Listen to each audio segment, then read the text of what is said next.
Assalamualaikum warahmatullahi wabarakatuh. Perkenalkan, nama saya Julia Afifa, NIM 23 110 1009. Di sini saya akan menjelaskan masyarakat Arab sebelum kedatangan Islam. Di sini ada 5 poin yang akan kita bahas. Yang pertama, kondisi masyarakat Arab sebelum Islam. Yang kedua, strategi dakwah Nabi Muhammad di Mekah. Yang ketiga, tantangan yang dihadapi Nabi Muhammad SAW dan penyebabnya. Yang keempat, komposisi komunitas Muslim di Mekah. Yang kelima, hasil yang dicapai Rasulullah SAW selama berdakwah di Mekah. Pada pembahasan pertama, kita akan membahas kondisi masyarakat Arab sebelum kedatangan Islam. Bagian pertama, kita lihat dari kondisi politiknya. Bangsa Arab sebelum kedatangan Islam itu, mereka tunduk pada kekuasaan Romawi dan Persia. Namun ada satu bagian Jazirah Arab yang tidak dikuasai oleh keduanya, yaitu tepatnya berada di tanah suci Makkah, dan kaum Adnaniyin itu sebagai penguasa independen. Bagian yang kedua, kita lihat dari kondisi ekonominya. Bangsa Arab, kondisi ekonominya itu tergolong maju, karena mereka bermata pencaharian sebagai pedagang. Seperti yang kita tahu, pedagang itu pasti melakukan ekspor dan impor. Dan di samping itu, mata pencaharian mereka juga sebagai peternak atau penggala. Pada bagian ketiga, kita lihat dari kondisi sosial masyarakat Arab.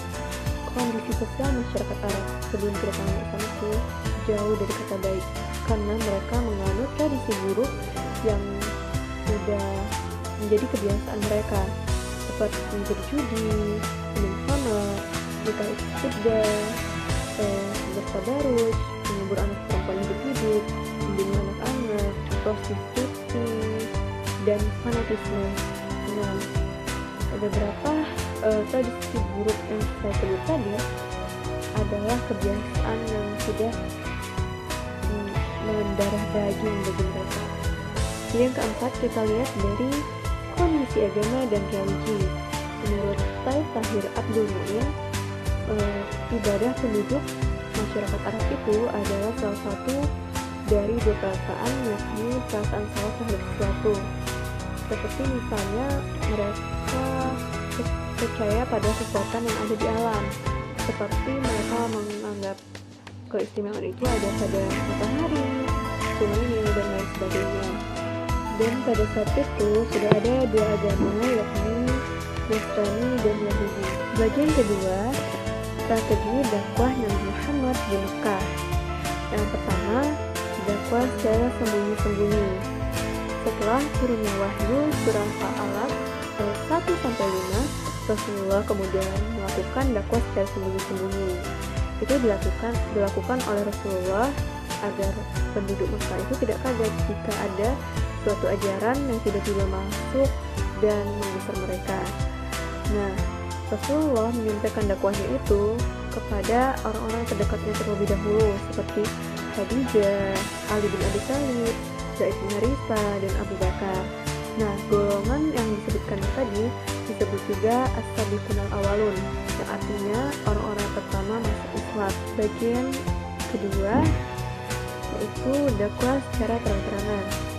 Dakwah secara terang-terangan dilakukan oleh Rasulullah SAW yang pertama dengan menyeru kepada Bani Hashim, kemudian berdakwah di atas Bukit Safa. Lewat dakwah secara terbuka ini, ada beberapa tokoh terkenal yang akhirnya masuk Islam, seperti Umar bin Khattab, Hamzah bin Abdul Muthalib. Yang keduanya ini merupakan tokoh terkenal di kalangan kaum Quraisy. Pembahasan yang ketiga, tantangan yang dihadapi Nabi dan penyebabnya. Tantangan yang dihadapi itu ada dua. Yang pertama adalah tantangan dengan bujukan. Kaum kafir Quraisy itu datang kepada paman Nabi, yaitu Abu Talib. Nah, mereka membujuk paman Nabi agar menyerahkan Nabi Muhammad kepada mereka dan ditukarkan dengan pemuda lainnya. Namun paman Nabi itu menolak. Setelah penolakan itu, kaum kafir Quraisy datang menemui Nabi Muhammad secara langsung. Mereka menawarkan wanita, harta, dan tahta, namun Nabi menolaknya. Nabi menjawabnya secara sederhana dengan jawaban, aku diutus sebagai seorang rasul Rasul. Mendengar hal itu, mulai muncullah perasaan amarah pada kaum Quraisy itu, karena mereka sangat menentang dakwah Nabi. Nah, setelah itu muncullah pemboikotan yang dilakukan oleh kaum kafir Quraisy, seperti kriminalitas, tindak kekerasan kepada Rasulullah dan kaum muslimin lainnya.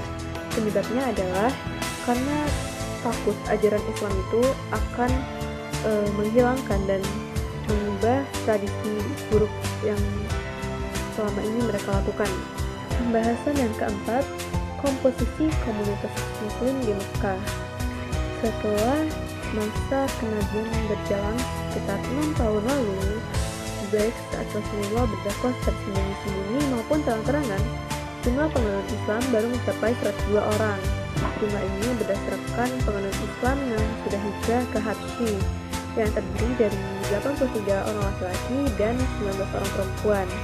Dan setelah Umar bin Khattab masuk Islam pada tahun 616 Masehi, barulah jumlah penganut Islam mulai bertambah terus.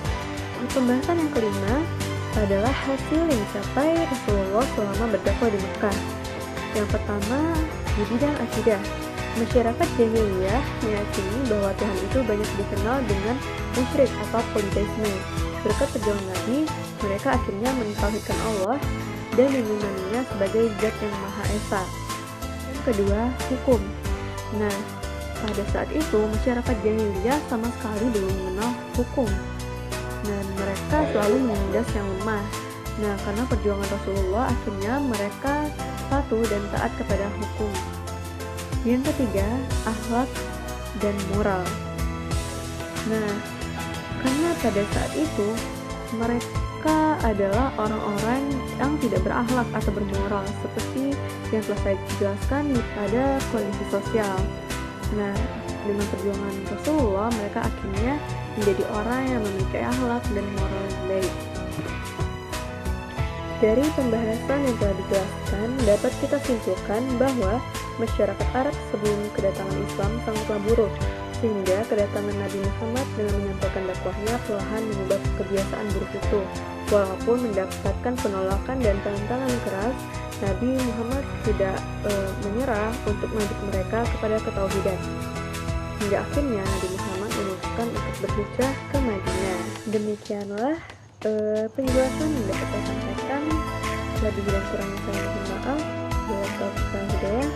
Assalamualaikum warahmatullahi wabarakatuh.